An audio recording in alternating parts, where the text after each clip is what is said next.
Good afternoon. I would like to introduce my audience. This is my mom, Jennifer Shavers, and my dad, Alton Shavers. And behind the camera is my husband, Braden.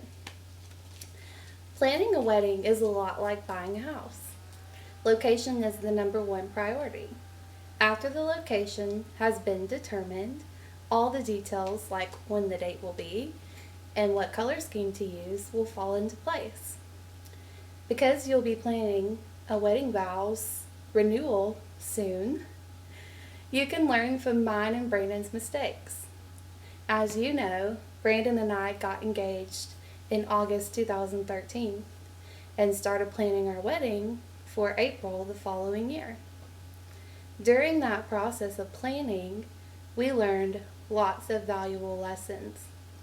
I'm going to discuss two of the major lessons that we learned. You really get what you pay for when it comes to food, and timing is important for the comfort of the wedding. When it comes to food, you really do get what you pay for. Cutting the cost of food can result in dissatisfied guests and ultimately a waste of money on a reception. Many of your wedding guests come for the celebration with an empty stomach, knowing that they will be served some type of food. Whether it is lunch, dinner, or appetizers, if that food is not of good quality, these guests may leave to enjoy food elsewhere. I would recommend attending several different taste testing. This will ensure that your food will be satisfactory to you and your guest. Unfortunately, at our wedding, my husband's cousin decided she was not going to eat the meal that was provided. She and several other guests left the reception to go out to eat elsewhere. Although I understood why she left, it was very upsetting that I wasted $15 on her and each of her family members. Now that I have discussed the lesson on food, I'm going to move on to the next.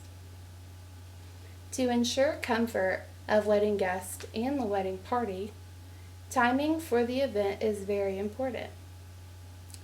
If you are having an outdoor wedding, always plan the correct season and time for the most comfortable temperature. Also, I would suggest planning several trips to your venue to ensure that the sunset will occur at the appropriate time. This is something I would suggest doing before setting the time of the wedding. If you plan your wedding during the sunset, it may make for beautiful pictures, but unfortunately, your guest or your wedding party may suffer from it. Also, if you insist on planning a wedding during the middle of the day, be sure to provide your guests with a means of cooling off. Both of these tips will ensure that your vow renewal is just as enjoyable as much as it will be beautiful.